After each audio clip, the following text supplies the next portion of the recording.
Mahilig ka bang mag-long ride, kaya lang di mo masyado ma-enjoy yung biyahe nyo dahil hindi kayo magkaintindihan ng OBR mo? Then, ito na yung sign para mag-checkout ng Bluetooth intercom. Ito na siguro yung pinaka-affordable na nakita kong Bluetooth intercom with mesh technology. So, pwede ito hanggang 10-way intercom. So, meron siyang magnetic plate. So, pwede mo siyang tanggalin through magnetic. Tapos, sobrang dali lang din i-install.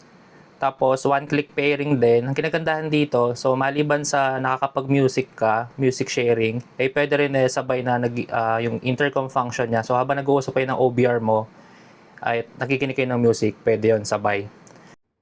Ang isa pang nagustuhan kong feature dito is habang nagwe-Waze ka or Google Maps, pwede kayong gumamit ng intercom and music sharing at the same time.